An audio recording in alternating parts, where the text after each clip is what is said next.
Okay, welcome everyone today. This is Keela Flores with IABC. Welcome to today's Solution Provider webinar, How to Adapt Your Internal Communication Strategies During a Pandemic. Everyone will be in a listen-only mode, all participants, but feel free to submit written questions anytime by using the Q&A or chat boxes.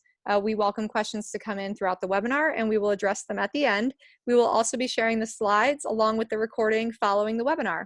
And now I'd like to turn it over to Sam with Simpler. Thank you, Kayla, and welcome everybody to today's event, How to Adapt Your Internal Comm Strategies During a Pandemic. My name's Sam Kenninger, and I am very excited to be here. A couple weeks ago, we hosted a webinar on our own internal channels. We asked Jason and Carolyn to come by, and it broke all internal records. It was our most widely attended webinar. And I had a career first in that many people came back to us and asked for us to do this again in a couple weeks. They found the event to be informative, helpful, and somebody even called it therapeutic. So we're going to do this again, and we're going to bring Jason and Carolyn back on now that we've been experiencing our new reality for a few weeks now. The narrative is clearly changing, so we just want to keep the discussion going. If you're unfamiliar with Simpler, quick bit about us. We market ourselves as an internal communications platform that is today's modern employee internet. And I always ask the question, imagine if your internet was built for the year 2020, what would that look like? It would play nice with the cloud, it'd be easy to use, it'd be easy to administer, and it would help connect and align employees in times like this, particularly as many of us are finding ourselves in this new work from home reality. I want to make a quick plug for the work from home communications package that we've rolled out. We have a special offering specifically for companies who are struggling to get top-down communications out to the masses now that everybody is at home, trying to connect and align their employees, deal with social isolation, that kind of thing. With this package, we're offering free deployments and have devised a scheme to get you up and running quickly. So if there's interest in that, visit us at simpler.com.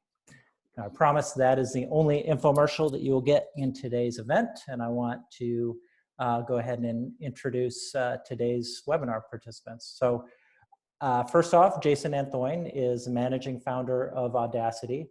If you tune into a lot of webinars, you'll notice that he is obviously omnipresent on the circuit. I like to joke that he is the Ryan Seacrest or the Michael Strahan of internal communications, because you do see him everywhere. Jason's been doing this as a practitioner for a large part of his career, so almost 30 years as an internal comms expert, and now as a managing founder of Audacity, does it in a consulting capacity. So if you do have any questions or help or interest in working with Jason, after the call, please reach out to him directly.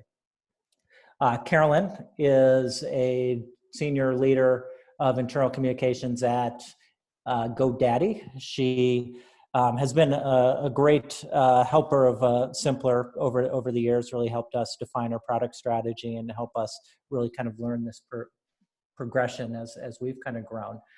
She is both an expert in internal comms and external comms and PR. So like many of you, started in the PR avenue.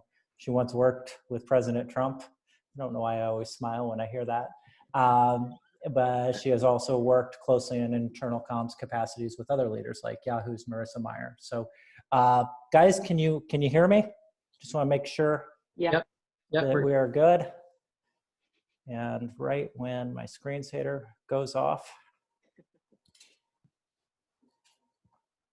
I gotta get control of my screen. Can you guys see my screen?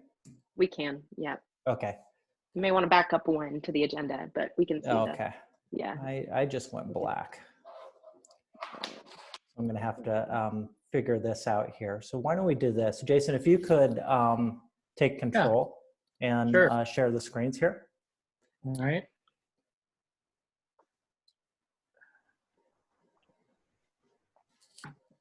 This is indicative of all of the remote working things that people are experiencing. First time, yeah. my screen just completely went dark, so I'm going to have to actually reboot probably. Okay. We can we can certainly wing it until if we need to bring it back up, or we can, either way. All right, so while Sam's doing that, why don't we just launch into a little bit. So the agenda today is really just, here are some best practices for things that are happening right now in internal comms. And then we'll talk a little bit about what Carolyn and I sort of see as what's next, and some things to think about as we begin to transition into whatever this next thing is, whatever that might be. None of us really know right now. So we'll talk a little bit about that as well. And then I thought it'd be helpful if we just did a really, kind of a deep dive with Carolyn on the types of internal comms that she and her team are doing at GoDaddy. Right now, they've got some really nice best practices, and they've really incorporated leaders. And I think they've found a nice balance between the serious stuff that we want to communicate about, as well as sort of the fun and engagement stuff, in recognition that, everything's totally different now. So everything have to be serious all the time. So she's, I think, got some really good examples of what those things look like at GoDaddy. And then at the end, we've reserved, at least 20 minutes or so for you to ask all kinds of questions, and feel free to do that. Kyla explained earlier about how to use the Q&A function. You can plop those there. You can plop them in the chat. However it is you want to ask them, ask them.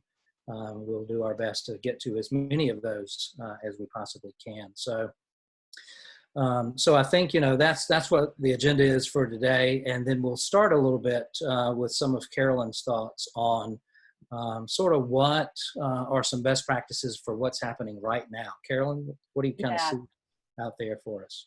Awesome. Well, first of all, thank you. And to all of you who are on, what a time. Like we've talked about that these kind of discussions have been therapeutic, but certainly I think as communicators, right, we have all been in it. And I just want to acknowledge that, because I think we're all probably at a variation of exhausted and adrenaline run, and also concerned, right, for our employees, for ourselves, for our families. So it's a really interesting time. It's funny, I was making fun of the title of this webinar just because, can you imagine, like I never imagined, even in almost 20 years of having a title like that and being able to, talk on this topic. But yeah, so let's talk a little bit about what's happening right now. One of the things that I'm finding, and been talking to a lot of friends in the group, is sort of talked about going back to the basics of what, as communicators, your sort of guiding principles are. And so at GoDaddy, we focus on empathy, advocacy, and truth. And those are sort of our like North Stars for all of the communications we're doing. And so we really try to kind of lay onto those and stick with those. And right now, really that empathizing and listening factor is crucial. One of the things that we're finding is just really meeting people where they are. And by the way, everybody is in a very different place. Some people have worked remote before. Some people have tiny young children at home. Some people have teenagers. Some people have college kids who are back. Some people have a boyfriend or girlfriend at home that they're sharing their space with. So really trying to not generalize so much right now is something that I think we're trying to do, because it's easy to sort of think in generalizations, but when you look at your employee base, it can be very distracting. Speaking of distracting, honey, we can see your Slack, so that's good. We want to see what you're saying, of course. But anyway, it's really important, I think, that you're listening to the difference right now. The other thing, and this is someone on my team, her name is Sarah Schmidt. She brings this up to me a lot, which I think is a great reminder, which is you can try to orchestrate things, right? You can come up with these great ideas like creating Slack channels all about work from home or sharing ergonomic information. But what we've found, and I'm wondering if many of you all have, is that people are doing some of this stuff naturally. It is in our instinct to connect even when we're not together. And so we're seeing our employees connecting more than ever before, and not necessarily because of us as communicators. And so amplifying the efforts of our employees without having to take our credit for it has been a real eye-opener to me. And my team has been bringing that up. Like, look at what they're doing. Let's amplify what they're doing. Let's not orchestrate everything. Like, we don't have to oversell things during this time. Let's try to let people experience their own things. The other thing that's been sort of a theory or a theme for us the last 6 weeks since we started our first sort of crisis call was trying to normalize some of the feelings, the experiences that people are having. Everything from our CEO having an interruption from his 6-year-old to him stepping away to get a drink of water and noticing that he's working in a bedroom, right? Things like that. We really are trying to normalize that this is not a normal time, right? And that this is not working from home. This is trying to get your job done while you're at home unexpectedly, right? And so kind of trying to, again, normalize that. And we've had a lot of conversations with our managers just saying like, hey, it's okay to say like, you may need to take a walk in the middle of the day. And maybe that would have been, taboo before, but that's something that people are doing. People are working from outside in the sun, and let's start normalizing some of those behaviors. And we feel like that's a really important practice of leaders and of managers on our teams. So those are some of the things that are happening right now that are different from maybe a week or two ago when we started this. Right. And I think on that, on that point, on these, 3 bullets here on what's happening now, I really like that point around listening to employees, and then, sort of making things as normal as they can possibly be. Because, for example, I've got one client and, it's a big manufacturing client. And so some of their staff can go home, but some of their staff can't. They have to continue to work, the production lines. And so a lot of their communications, at least initially, were around, getting people to work from home, what that looks like, how we're going to make that transition, and then communicating with frontline employees about, how we now need to rethink what break rooms look like and what cafeterias look like and how we're going to interact with each other up and down the assembly line and shift meetings and team huddles and things like that. And it was interesting because one of the things that they wanted to do with all employees was we would love for our employees to send in, selfie videos of things that they're doing at work, in their work from home spaces, things like that. And they said, hey, why don't we also, when we ask for that, give them some instructions on how to shoot selfie videos. And I was like, that's insane, because every single person on the planet knows how to do that. That's what they do all day long when they are not at work. They're on Facebook, they're on Instagram, they're taking, photos and videos of their kids and friends and vacations and all that stuff. We don't have to ask them to learn how to do something like that. They already know how to do that. And I think that's showing up in a lot of what's happening right now. Is for a very long time, companies, have been a little bit behind the curve, I think, on what the expectations are for how employees are going to interact with technology. And now that there's a whole lot of this happening sort of away from the office, and people have access to all of these fantastic tools and platforms and channels, I think it changes the expectations for what that work platform and what those work experiences ought to feel like. Because forever, employees have been doing that themselves when they weren't at work, and now they, most of them get to actually do the same thing while they're at work. And so I think it was just kind of made me chuckle when they said, we need to teach our employees how to do selfie videos. I was like, there's over 1 billion people on Facebook. I think most people really know how to do that. But Carolyn, it's a great point about how we can take advantage of some natural behaviors and things so that this sort of non-normal time feels more normal. Yeah, I agree. Yeah. All right. So if that's a little bit of a flavor about what's happening now and kind of how Carolyn and her team are looking at things and how we all are, reacting as internal communicators, what does next look like? First of all, what is next? What is that even going to be? It's hard to define because, whatever it was we were doing before this, but we can't do that anymore for a whole host of reasons. So, collectively as humanity, we're going to have to figure out what next looks like. And at least from an internal comms and culture and kind of HR perspective, it kind of falls into 3 categories for me, at least initially. And the first one being, health and well-being. Whenever we do get a green light and an all clear to potentially resume, quote, normal operations, what is that transition going to look like to get back into that rhythm? We were kind of caught by surprise with, hey, now here's our new reality and everybody's going to have to completely change how we do things. No one could be prepared for that. But now that we've got a little bit of time to think about what's next, now's a great time to be preparing for what that looks like. So, because all the comms that you're having to put together about what, you know, this crisis period looks like, you're going to have to do very similar volume and amount of comms going into and transitioning into what's next. And that health and well-being piece is going to be critically important, because even when you say, hey, it's okay to come back to the office, there'll be a lot of people who are still too nervous to come back to the office right now. And so what are the policies and procedures going to be for us to allow for that? You know, how are we going to maintain a focus on health and well-being and employee safety and workplace safety at a time when we're then kind of shifting back and forth between some in the office, some at home, and, you know, those types of transitions. And so I think, at least for employees, at least what I've seen, their focus is to continue to be on their lives and their livelihoods. And all both of those are really tied up with this health and well-being. And all of that is tied up with sort of this business as unusual concept now. You know, the last few weeks or so, it's definitely been unusual.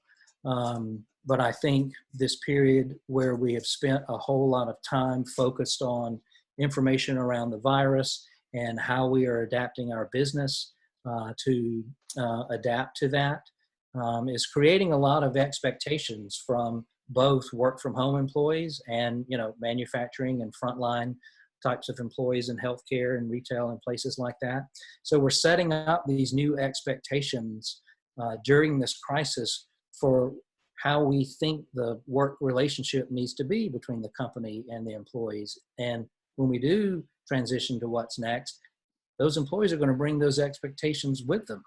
And so if we've spent the last, you know, 3 months or so kind of virtually hugging everybody through this crisis, people are then going to expect a certain amount of hugging, you know, when they get back to the office, hugging in quotes, around the relationship between how they get work done and with their leaders and with their coworkers and things like that. So, you know, I think that's part of the planning that goes into what's next, is thinking about how we've been treating folks during this crisis and the expectations we're setting for how they probably are going to want to be treated going forward. So that brings up a whole lot of questions and things that are going to need to be addressed.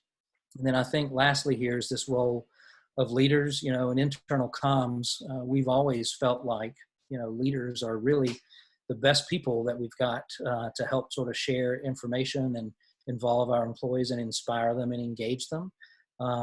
And some probably more excited about that role than others. That's just natural.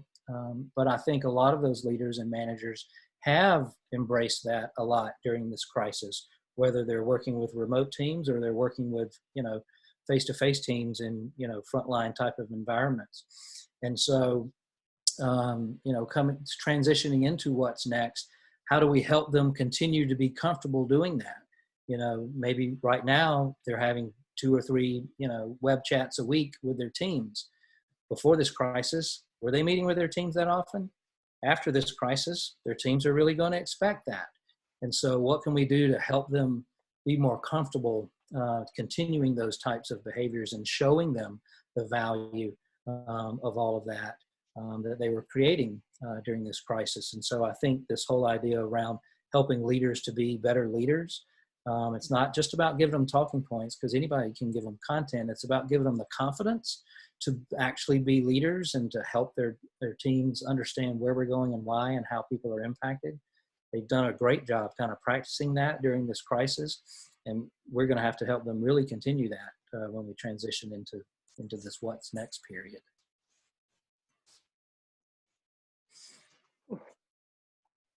So if we take a look at our next kind of spotlight, so I've got some questions that I'd like to ask Carolyn about how she and her team are really focused on internal comms right now, and some of the things that they're doing. And of course, if you've got questions or thoughts around that, please enter those in the Q&A and in the chat.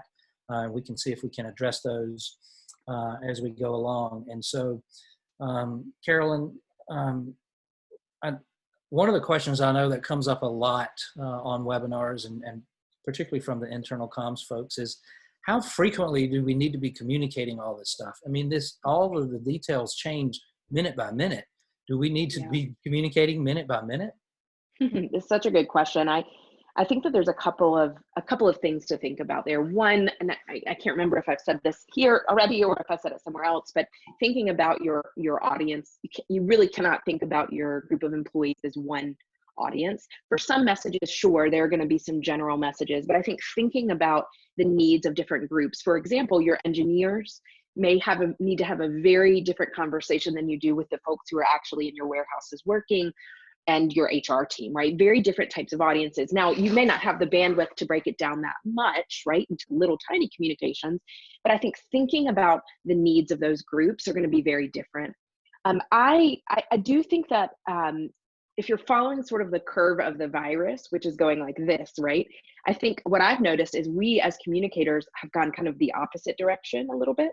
So very heavy on the communication in the very beginning as we were all kind of coming to terms with what we were facing, right? So the first really 4 weeks for us, at least at GoDaddy, we started in really mid-February with our first conversations around this. I mean, it was every day, all day, every weekend. And right now we are in a little bit of, we're certainly communicating with those employees who are essential, who are still going in. We're broadly communicating with those who are working from home.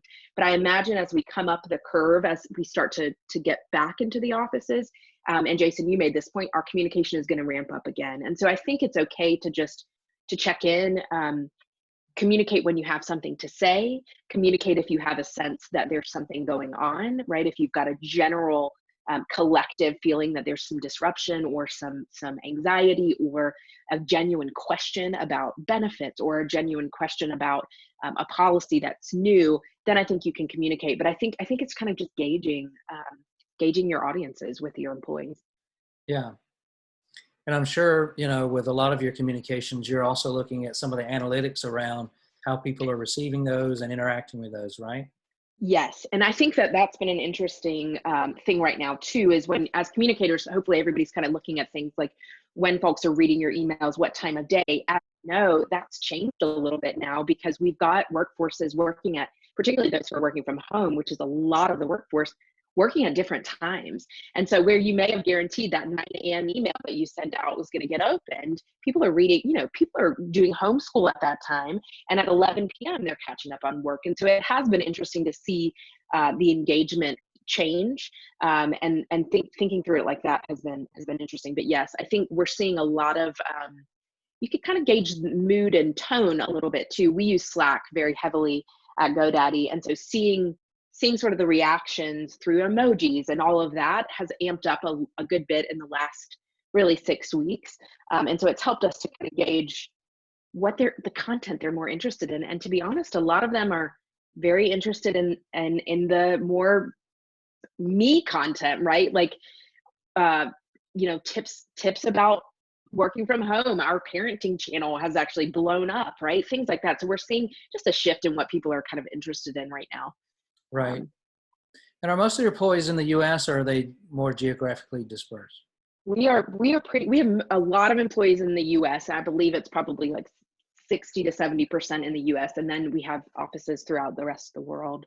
Right. And that has been an interesting, for those of you who are on the call who have a dispersed workforce, because of the nature of what's been going on in other countries, and the U.S. being sort of affected later, we have been able to learn some from the way that our colleagues have been handling things or the governments in other places have been handling. And I will say that's a really good piece of advice that I will share is I think it's important to find either industry folks or, your other internal comms people to connect with who are in other parts of the, folks who are in China right now, who are starting to adapt to coming back to work if they've been remote.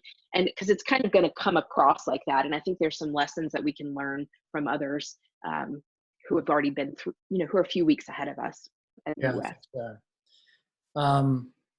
We talked a little bit about how frequently to communicate. What are some of the channels that you have been using before this, and maybe some new things that you've added during this that are kind of filling gaps for you? Yeah, that's great. So previously we were pretty traditional, right? We had digital signage in all of our offices. We were pretty heavy Slack users. We certainly lean into email, which we could have a whole webinar on, email. I love when people say email is dead, and I'm like, no, it's not. Not at least not in my life, right? So really newsletters, email, digital signage, Slack. We really are leaning into those same channels pretty firmly, other than digital signage. Our digital signage has evolved because we don't have anybody in the office. And so we're not putting up big signs, anymore, or posters or things of that nature. So we've really shifted to some other strategies using some of that graphic content to do things like Slack posters, which are really just digital images, or on our intranet, using more imagery than we have before. I know we're going to talk about some engagement things, but a channel that has been kind of two channels that we've used that are new. We previously had town halls. We maybe every 6 to 8 weeks had an entire company, so 10,000 employee town hall. Throughout March, we did Q&As multiple times a week with our leadership. And so really ramping that up for us was a great added channel. We use a tool called Slido where you can ask questions. And so we really made it very much, made our executives more accessible, right? And so they were more forefront. And so we did that very much in March. We've slowed that down now, but I expect it will ramp up as we get closer to us returning to the office. So that's been one thing. We're also really using some of our video content. Our CEO does a video pretty regularly, and so using that, we've seen more engagement on that content as well. The other kind of fun thing that we've done, I work with an incredible team. I'm very lucky. I imagine many of you all are solo in your roles and really have to lean on so many different things and pick and choose. I feel very lucky. We have a really incredible team at GoDaddy. And some of the ideas that have come up that we're using is we have a 24-hour social Zoom room. And so with programming, our events team, who would typically be doing events outside for customers and clients and things like that, literally has programmed all day content. And so you can join, like this morning, you could join as an employee, you could join a session and do a cooking class with your kids. And I hosted a work from home parenting conversation. But we also have these coffee shop moments where we're just allowing people to come in and just have a safe place to have conversation. We've been doing yoga, all these kind of things. I mean, and is attendance great? It's not hundreds of people, I'll tell you right now. But for those people who are coming and starting to build, and I can see the reward of it happening in other ways where a manager is then taking that to their team. Mm-hmm. So those are some new channels or new ways of using channels that we've already had. One question that comes up a lot is, we've been cranking out all these serious comms around the virus and operational changes as a result. When is it okay to not talk about that? And you mentioned earlier about this parenting channel that you have. What other types of channels and different types of content are you sending out now that's in addition to that? And are people okay with you sending things beyond just, virus updates? Yeah, that's such a good question. And I've gotten that before. I mean, I think it is very much a balance. And again, this is where I think if you have an opportunity to really empathize with your employee base, you can think about what they're actually dealing with. So I'll give you some examples. So we're trying to balance everything from like that work from home parenting advice with show us your office mascot pet, with things like, hey, you're sitting at your kitchen table all day because you're not at your desk and your back is probably hurting. Here are some things. Full knowing that those tips are going to hit with some folks, and other people are extremely concerned, right? They have their loved ones have lost their job in service industries. They have folks who are sick. So it's really, I think for me, it just comes back to empathy. It's really a sense of what's happening in that country, right? Or that city that you're communicating in, what you're asking them to do. I think so giving a bunch of work from home tips to a bunch of folks who are still going into the office obviously is, going to kind of strike the wrong chord. So it's finding that balance. I do think it's funny, you say business as unusual, and I think that's right. I do think this is a time to firm up some of what you're, we, again, at GoDaddy, we're very lucky. We're in the technology world, right? So we're constantly working online with our customers.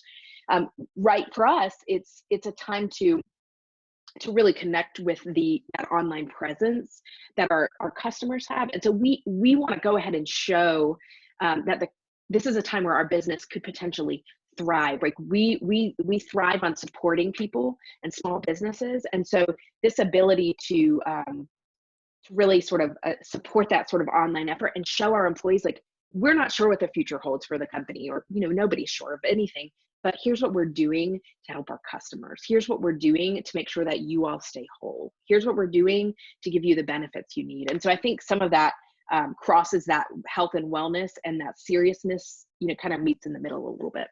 Right. And then, there's a lot of folks on the call who, have a lot of employees who are sort of frontline employees and, for lack of a better term, sort of digitally disconnected during the day. And so I've seen a lot of communicators who are helping those frontline managers with, Q&A and talking points, and also going so far as to set up some, online groups through Facebook or LinkedIn, just as a way for those employees to kind of plug in and get the same kind of information. Usually you have to jump through, a little bit lower IT hurdles and hoops if the types of content that you're posting there is a little bit less confidential and a little bit less secure, and it's, sort of a password protected closed site. But, I think anytime that internal comms folks and HR folks are showing an effort to try and meet people where they are, sometimes it's easy to get to these folks who, work in front of computers all day long, but for everybody else who doesn't, there are plenty of ways that you can do that with content like these parenting tips, for example, that is, incredibly meaningful for them, even though they don't have, typically all day access to the same kind of channels as the digitally connected folks do. Yeah, that's such a good point. And I think the other thing I was going to mention is there's been such a, especially with internal communicators, right? We're all hungry to learn from each other. And so we're all joining webinars and reading all these things. One of the things that I found particularly helpful right now is not so much reading about what everybody in internal comms is doing right now, but looking at some of the HR newsletters that are coming out, looking at some of the, really kind of in those other areas, some of the business strategy things. I think as communicators, we're all kind of grounded in how to communicate. And I think it's been helpful to me personally, just to be following some of the other pieces of the business, the folks in finance, just to see what their worries are. Because I tend to think that as communicators, sometimes we get in our bubble and we think we know exactly what is right. But hearing from these other groups who we obviously have to partner on very closely during this time, and really all the time, it's helpful to be able to speak some of that language and to tap into just the outside of our own communication brain a little bit. Right. And one other piece of content that I've seen be really popular is getting customer impressions about how things are going in their businesses, and then feeding that back to our employees so that there's a little better understanding beyond just everything we're focused on right now as we are dealing with this, but how our customers are also dealing with this shift as well. Yeah, Jason, I saw in one of these questions, just something that I was going to bring up anyway, which was, what's the top question you're hearing from employees? And this has been interesting to me, and I think it's the number one question that we cannot answer, which is a lot of our employees want to know, when is this going to end? And I think that's been really tough. Like, as a communicator that really focuses on telling people the truth and telling people, being empathetic, to say, like, we really have no idea is hard. And I think that's a hard place for all of us right now as communicators, is not being able to answer that. And so just sort of trying to be as supportive as we can with the information we have. But that, I saw that question, and I think that's by far, that is the top question that we've really been seeing. Is when is this going to be over? Yeah. It's certainly true with folks that I've talked with as well. That seems to be the number one question. Of course, no one has that answer. And even when it does end, I think there's some assumptions that, it'll just kind of go back to being like it was. I don't think anybody knows that either. So even when it does kind of quote end, we're going to have to redefine what this new kind of start looks like and how that applies, and it's going to be different for each business and sometimes within, functions within a business.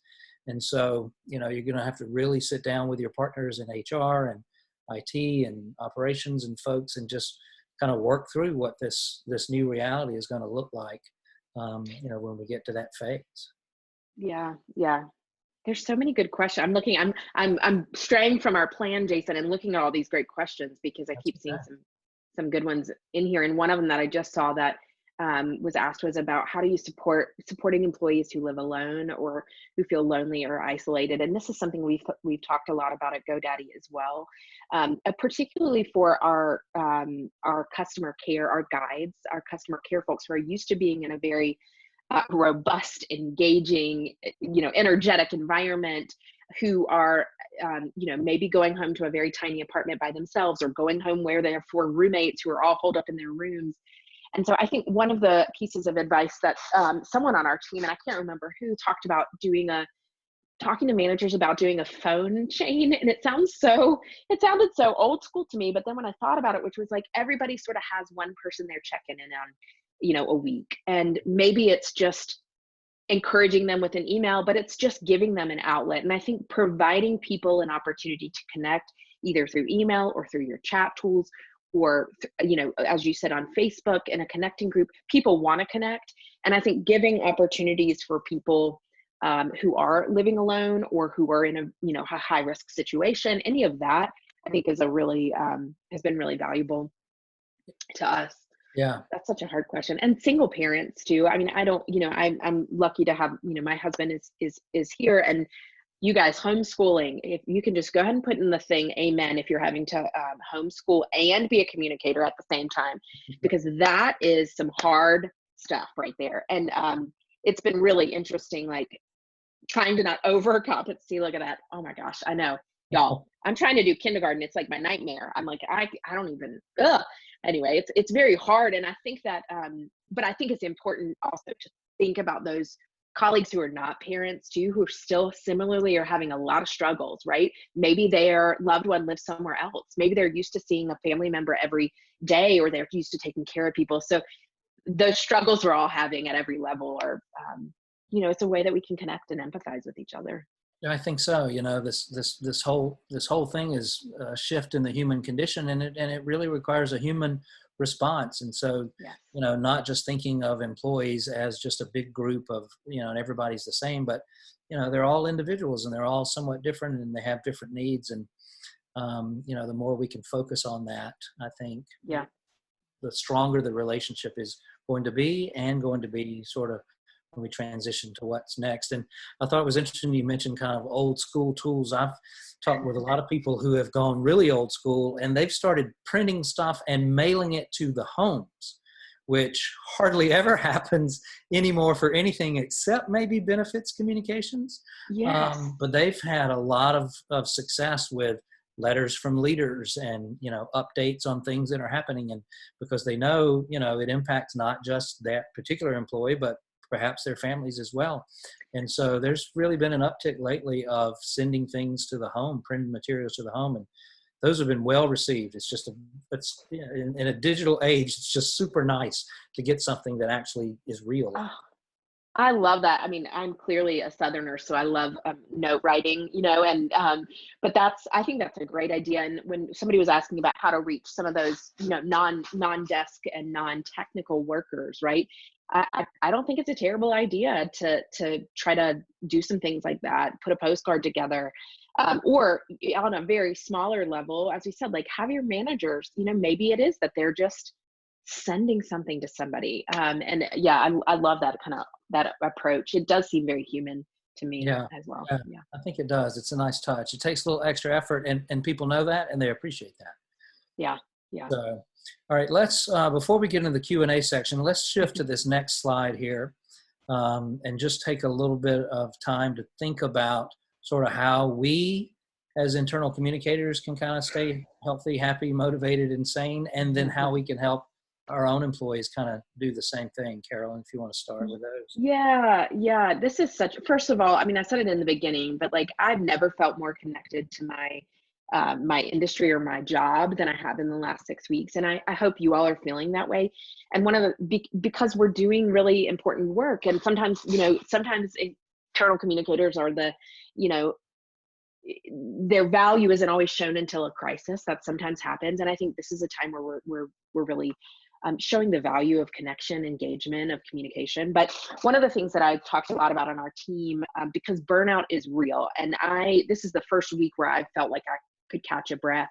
But one of the things I talk about is this pulling the lever concept. And what I mean by that is if you're lucky enough to not just be a one man show, ramping people up at different times. And so on our team, for example, right in the beginning, we had some people who were working 20-hour days, really intense up here, and other people who were doing sort of no work related to COVID, right? And that was incredibly intentional, because we knew that the folks who were ramped up here for a few weeks were eventually going to need to ramp down, and the people who had been working on other things, you could ramp them up. And so I think it's really about being intentional with your own team, to gauge when somebody needs a break, to normalize that it is okay to have a burnout, and that you need to step away. And that's why we have teams, right? To sort of do this lever thing. So that's sort of one of my number one pieces of advice if you're managing a team, is ramp people up certain times and give people a break, so that you've always got people who are fresh to do what they need to do. Go ahead. Yeah, I think that's a great idea, because, not everybody needs to be on 24/7. You can just kind of balance things as they go. Some people take on more, some people take on less, and that way everybody, doesn't feel overwhelmed all at once, all the time. Yeah. The other thing is, like, this is a time when, by the way, it was a full moon this week. I was wondering why everybody was edgy while my daughter was going crazy, and there was a full moon. If you have any belief in that stuff, woo! I mean, I felt like of all the things. But I've noticed that, certainly there's going to be a day when you and your colleagues are on, right? You are feeling it. You've gotten everything done. You are dealing with the change. And literally the next day you may wake up and feel like you cannot get on top of it, right? Or you're exhausted. And I think this whole idea of like trying to practice what you preach, which is you're telling your employees to normalize things. You're telling your employees to take care of themselves.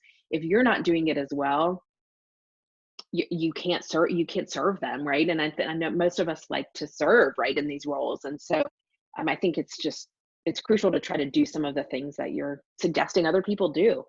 Sure. Completely agree with that, particularly around that preparing for constant change. It's just constant right now. And it's going to be, I think, for the next 6, 9, 12 months or so, Yeah, I agree.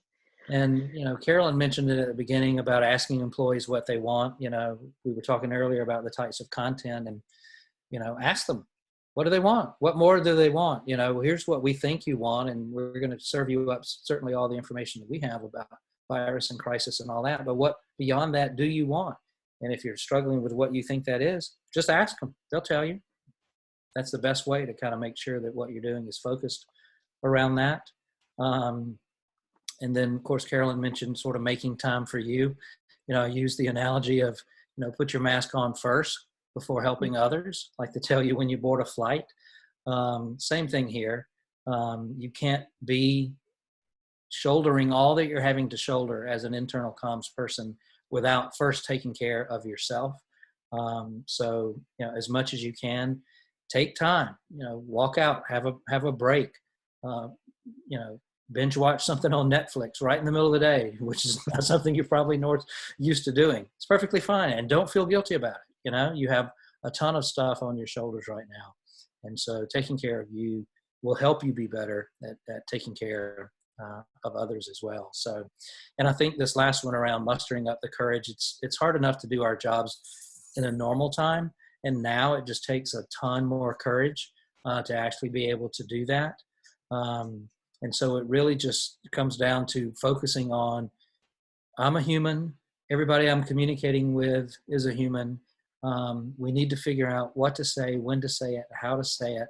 And sometimes I have to have the courage to stand up and tell my leaders or managers, this might not be the right way, or we might want to try thinking about this another way.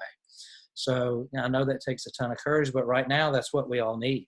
We need people to stand up and, you don't have to be a hero, but you do just have to kind of have the courage to stand up and do what you know is right based on everything that you know because of your role. No one else knows your employees, your company, your leaders, your brand. Nobody knows that better than you. So, have the courage to kind of stick up for what you know is right. All right, Sam, I think we've got about 80 bajillion questions. We do.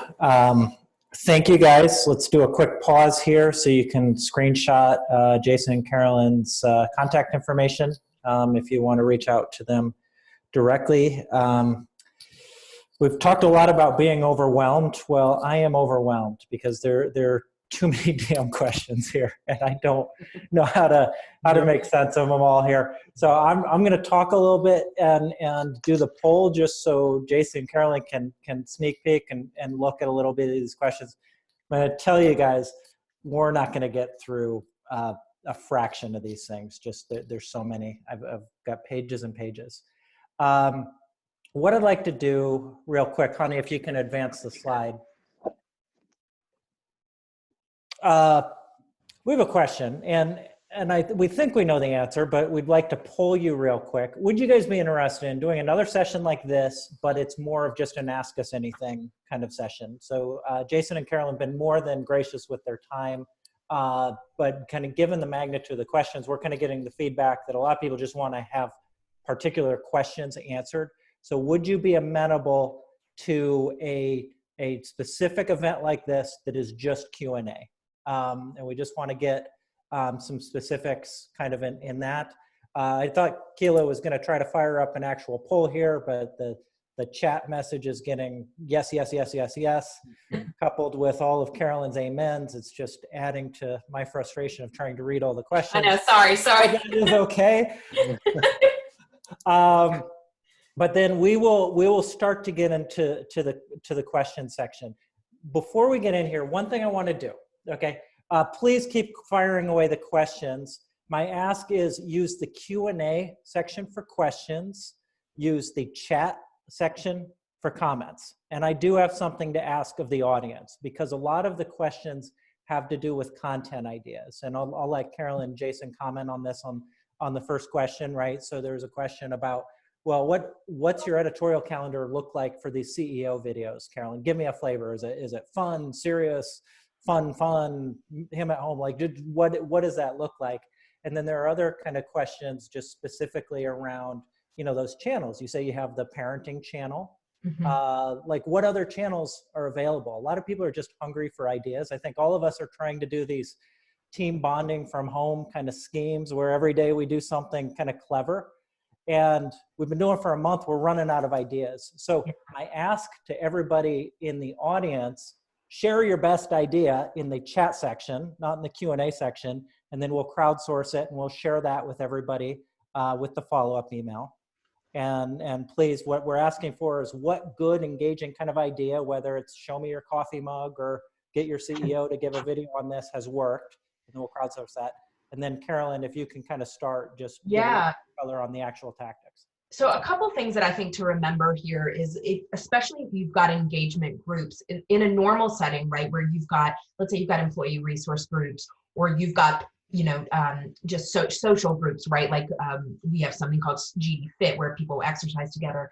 One of the things that we did right from the beginning was really go to those groups and say, hey, we know we're going to be remote. We know we're not going to be in the offices. What do you want to do? And the ideas really came in. So everything from our fitness groups who would meet up and go for a hike, right? They're now doing their own like challenges every day, or putting videos up, letting people do yoga, things like that. As I said before, we use Slack. So we have channels for everything: a pet channel, a water cooler channel, a tiger king channel, a channel for parents, a channel for non-parents. I mean, everything you can imagine. And so people are just sort of naturally coming in there and chatting. As far as our editorial calendar, there are a couple other ideas that we've had. One, we have a lot of customers at GoDaddy, as you can imagine, almost 20 million customers. And one of the things that we've been doing is we've been asking people to submit customers that they've seen who are adapting their business or helping. And so we've been putting those customers front and center and saying, hey, look at this, this ramen shop that closed their regular shop and are now just serving healthcare workers.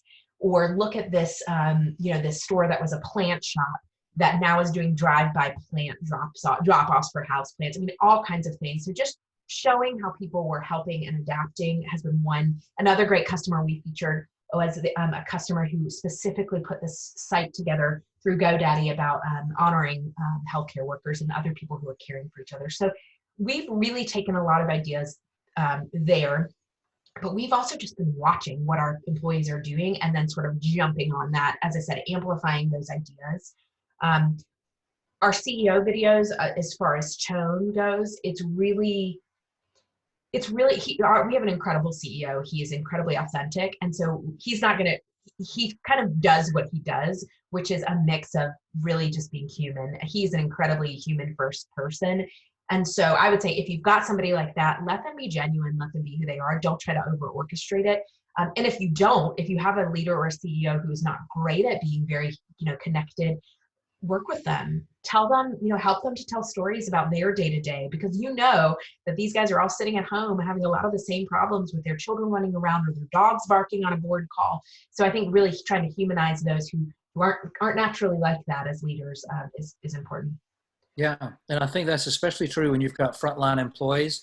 They're doing their frontline thing all day long, and then, they get to go home.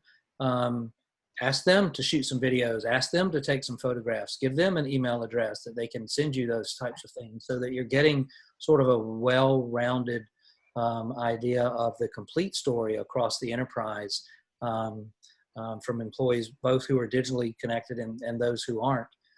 Because, even on a good day, it's hard for people who work in an office to understand exactly what's happening out on the front line sometimes, and vice versa. And so that's a great way to kind of introduce the company to the rest of the company right now, by having, different types of and groups of employees in different roles sort of share how they're coping with all of this. I like this question. Does homeschooling your husband count? Oh my God.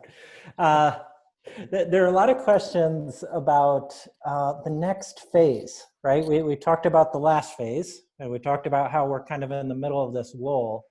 But there are just a lot of questions about, like, I know you're not futurists, and I know we say we don't know, but speculation on what the planning is going to involve, what happens if this thing circles back and we're experiencing this again in the fall, like what kind of mitigative approaches are you guys thinking about? I don't know, Jason. We're too busy in the now. Yeah, I'll start with a couple of quick thoughts. First of all, make sure you're documenting everything you're doing right now, because you just take and copy and paste that and stick it in your crisis communications plan, because you're going to be doing this, for who knows how long in multiple different flavors, certainly the next year, maybe even longer. And so all these learnings and best practices and things that you're doing yourself right now, they become part of the crisis communications plan, certainly the internal side of that. And then when we think about possibly what's next, there's, all of the virus stuff and everything we have to worry about from a health and well-being perspective. But then there's also the realities of the economy. And so, we're already seeing it in lots of places across the globe where there's furloughs, there's layoffs, there's reorgs, there's all that kind of stuff. All that's coming as well, which nobody ever likes ever.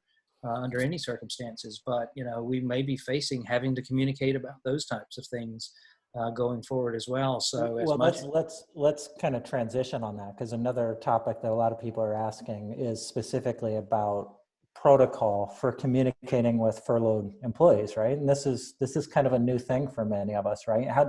What is appropriate communication? How do we keep them, in the loop?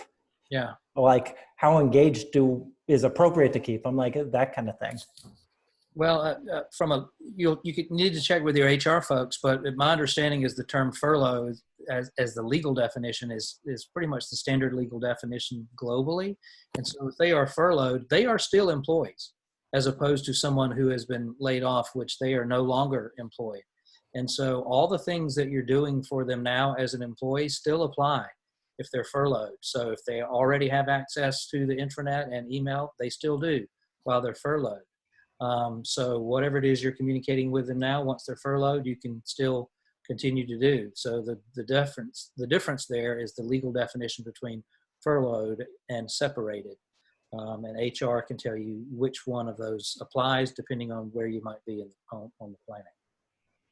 I do think in that situation too, it's again thinking about the audiences, right? There are going to be some general business messages that are going to be relevant for those who are still working, those who are furloughed.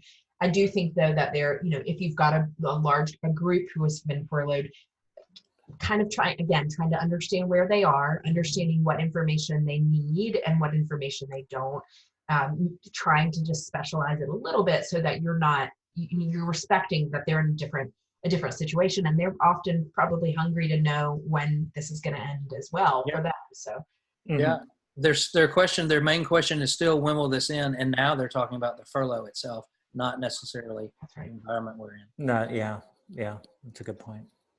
I have a quick one, I think, Carolyn. Somebody was asking specific, I think, about Slido. Can you spell it and give Slido a plug real quick? Yeah, sure. It's I think the website is sli.do, and we take questions. And what I like about it is that it's a vote up and vote down. So like in a situation like this, where a lot of you are asking the same questions, you could just read and vote a question up. And so that way you can order by popularity. And we use that in our Q&As. And you can, we've enjoyed the tool. We used a very similar in-house built tool at Yahoo, that very similar, you can vote up and vote down. So it tends to help with the mass amounts of questions. Mm-hmm. Okay. It also helps, I'll say this, using whether it's Slido or any tool, obviously for FAQs, we have a running FAQ on our intranet that's been evolving over the last 6 weeks, but it helps us to see what some of those top questions are and be able to formally answer them in an FAQ. So that's been helpful. Mm-hmm. I have a question just about how you guys are monitoring sentiment, right? Like, and just kind of checking in on the emotional state of employees. Like, is there a best practice? Is there a frequency? Is, a tool, a methodology? What do you guys think about that? Well, there's a couple of ways to do that. You can do quick pulse surveys, through email or over your intranet or, over your mobile app, however it is you're connecting with folks, and just ask them. A lot of those survey questions are, tend to be more around the operational type thing, but it's perfectly fine to say, how are you feeling today? And maybe it's a slider and it's, I'm feeling terrible or I'm feeling great. And as people respond, you get a sense of what the mood of the organization is at that particular moment. That's one way to kind of measure that type of sentiment. The other way is if you've got a lot of robust activity in one of your channels, it's your intranet or it's salesforce.com or it's anywhere where there's digital content, you can easily take any of the sentiment analysis tools that are available to look at sentiment externally on social channels, take the same exact tool and hook it into your internal channels, and it'll give you the same sentiment. So you'll be able to see on all these conversations that are happening over email and on the intranet and within some of these channels, here are some big words and some big concepts and some big things that are happening so that you can start to measure sentiment the same way your external comms and marketing people sort of measure that over social. Mm-hmm. We have a couple of comments asking kind of the same question here, where they're saying they actually are finding that employees are trusting internal communications more than they trust external ones. So I guess with respect to drawing internal communications from external sources and everything, what is your approach on that? And I'll use this moment to apologize for any perceived political comments that I made with respect to you in the beginning, Carolyn. I got a comment. I did not mean anything by that. But with that, I mean, it is somewhat related, right? We're all kind of coming from different people. We trust different news sources. So when you draw from external kind of sources, how do you look at that? Yeah, it's interesting. We've, particularly being a global organization, right? We found ourselves initially, we're obviously headquartered in the US, but really leaning towards the CDC. Very quickly, we realized, well, that was sort of our guide, right? That was sort of our go-to resource. obviously the World Health Organization was relevant as well. And so I think it's trying to be as neutral as possible is just an approach that we've taken. And then many of you may have the opportunity through your security teams or through your HR teams to bring on actual health experts. So we had the ability to bring on a doctor who we could ask high-level questions of, just to sort of align either with them, with the CDC, with any of our recommendations. Look, we are not we are not in a position to necessarily be giving advice, but to be facilitating the connection to advice from experts. And so we really tried to not say that we were the experts on anything from hand washing to mental health. We just tried to go to what we thought were the most readily used, reputable sources. And those tended to be either CDC, World Health Organization, things like that. Yeah. I think, for internal comms folks, that we kind of work in two categories: the capital C communications, which is all the sort of stuff that we do from the center. But then there's all the lowercase c stuff that goes on all over the organization all the time. And so the more we can share content and links and where people can find different sources of information, facts and things like that, the more that sort of lowercase c stuff can happen. So we're helping to facilitate all of those types of lowercase c stuff without us necessarily having to own it and be responsible for it. And so especially right now, there's so much capital C stuff that's coming out from our teams, but it's just as important to make sure you're facilitating all of the lowercase c stuff as well. All right. We did not even make a dent. And I know. I apologize to everybody, but I'll tell you what, we will look at these questions. For those of you who are not anonymous, we'll try our best to respond to you, right? We did this on the last one. Hopefully we could respond on these as well. Possibly we'll answer what we can, put it up on a blog post, and then it will be included in the follow-up email from today's event. We'll look at the feedback, and we'll see if we can convince Jason and Carolyn to do another one of these without overly exploiting you guys. So thank you very much. The feedback in the chatter is overly positive. Really, really appreciate the time, guys. And thanks to everybody who attended. Thank you. Hang in there, stay healthy.